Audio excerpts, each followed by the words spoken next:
G'day, hi and welcome. There's my nice sleigh. Haven't used it yet. I just checked the beaver dam. They're not coming out of the beaver house, so I think my strategy's got to change because I can't get out to the beaver house. That's where they are. They're not coming out far enough. So I've been trying to lure them in with different stuff, but beaver gland and stuff like that. But poplar doesn't seem to be working on these ones. These beavers got PhDs. Wolves, coyotes haven't seemed to be. There is a coyote around, but he hasn't been back here much. So there's my trail. Now, there's the otter trail. Now, that is an otter trail. Check that out. It's about 2 days old. He comes up here. He's in there somewhere. I think he's hanging out more down there. But you can see his big belly rub there. He's out almost there. He's all over the place. He's like almost back to my house there, like that far back. You know, and then that coyote's always kind of chasing him. There you can see his belly rub right there, Mr. Otter. But he only came onto the road, went on there, and then he went up there, and then he went down there. He's been up there a few times, so he must have a spot that he rubs or whatever. They'll poop in an area. Otters will pick a poop area and they'll roll in it to rub it. That might be no, it's bunny squatch. That's a bunny squatch. And bunny squatch he's been trying to help me out a little bit. He's been going in to my bait station where the snares are, making some noise. There's been some chickadees making noise in there. Yeah, you can see there's the otter. So he came up to there, he stopped. Oh, I forgot my freaking keys, and he went back to his house. You see they're just all over the place, eh? So yeah, my snare I raised up. I think I got to raise it up a little bit higher though. But anyway, I'll tell you, yeah, so bunny squatch has been going around in there, which chickadees have been in there because there's bait in there. But that little crumb you see there, what that is, let me tell you, it's the case of the moldy banana bread. Dun, dun, dun. There it is right there. There it is right there. Something on the other side of my snare. And what happened was my aunt made us banana bread for Christmas. Banana bread. And we put it at the back of the fridge and we forgot about it and it molded.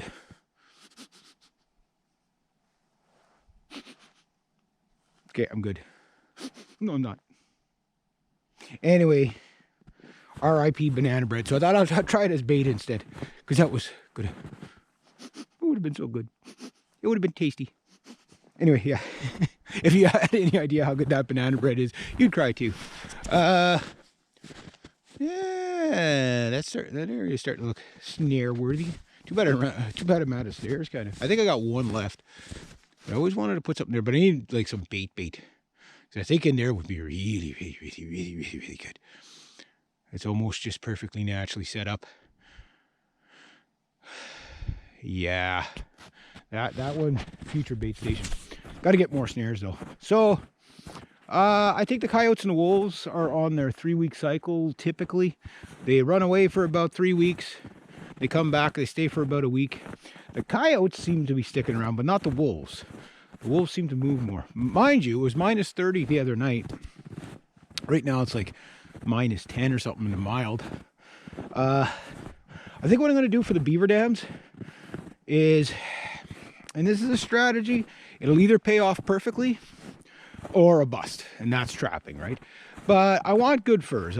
You know, like a lot of people say, trap your beavers early when it's easy, because like right there, I think the ice was 8 or 10 inches thick, and I left it for a day without checking it, and it went 8 or 10 inches thick. Hence why I'm all full. I don't know if you can see the water on the mast there. Sitting there smashing it with the split maul, trying to get it. Just my little otter's in there somewhere. I usually see him down in there because that seems to be staying open.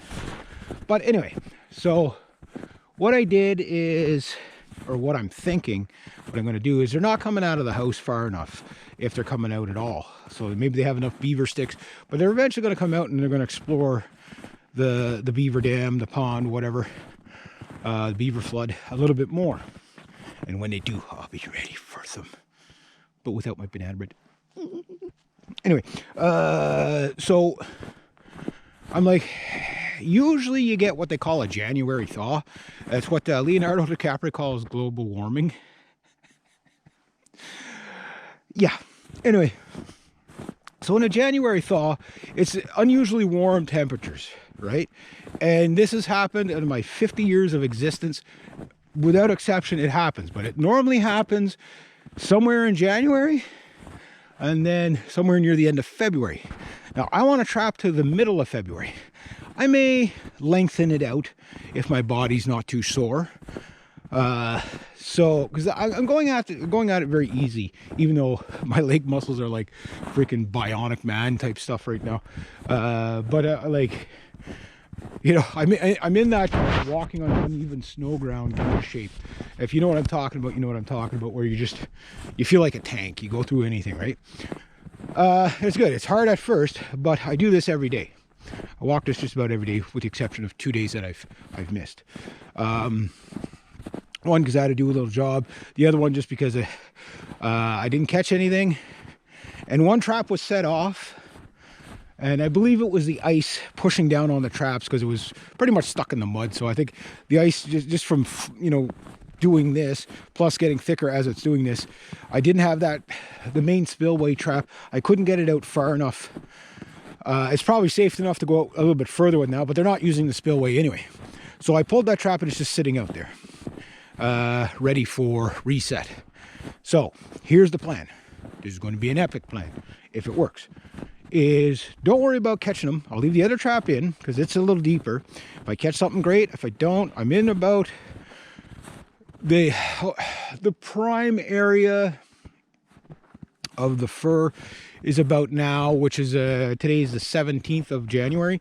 So between now and about mid-February is about as good as it gets.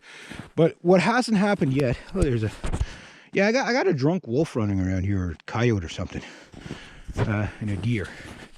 And you'll see, he comes out, I'll show you what I mean, he's drunk. Like, he walks out, he circles, he goes here, and then he turns around, he goes here, he goes here. And it's just like, he's not really looking for anything. You don't see any nose marks. It's just, he's like dizzy or something. I don't know. Maybe he's got issues. I don't know. Anyway, banana bread. Anyway, the issue is, I'm going to leave the traps, you know, I'll leave that one out. I only have one conibear in. If I catch something, great. If I don't, and I'll wait till the January thaw, and then I'll just like have everything ready to go. If they're going to come out, they're going to come out when they hear water running. And I'll bust spots all over the dam, put in about 8 traps if I can, if they're all functioning. I still got most of them at home. One needs a trigger replacement. I'm going to test them all at home, and then, sorry, I got 6 left at home. How many traps do I got left at home? 4 or 6, whatever. I got some back here, some there. But I'll have them ready to go. So during the thaw, I'll bust the pathways for them, or the spillways for them. Set out as many traps, and beaver blitzkrieg 1 night, 2 nights, 3 nights, 10 nights, whatever it is. And then when it freezes up again for the final time, by that time it doesn't matter. I've caught the good fur. That's the strategy I'm going to go with.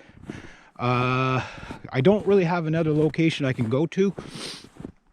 I got some on my neighbor's. So far I've only caught beavers for him, you know, like it's under my license or whatever, but it's like he's got the creeks. I got the creek too, but I didn't set up for the creek, and I didn't look at the creek before the snow, and the creek is really dangerous. So because it's up and it's down, and right now there's one of his traps, or my trap, I guess you could say, is sitting in like 2.5 feet of water, which doesn't sound like much, but the problem is that 2.5 feet of water is way over like down a tree, because the creek just back flooded like crazy. We got that rain, and then everything just flooded over like crazy because it got really mild. But you see, like right here, it'd be a good muskrat catching spot, a mink catching spot more here. I never really had luck with this water here though. I never had any luck here. I don't know why. It looks like a dandy spot, but you know, sometimes it's not, right? But yeah, so that's what I'm going to do, is I'm going to hold back a bit. I've learned over the years not to panic about how many furs you're going to catch for the season. I'm going to make a living off this. I'm going to do this.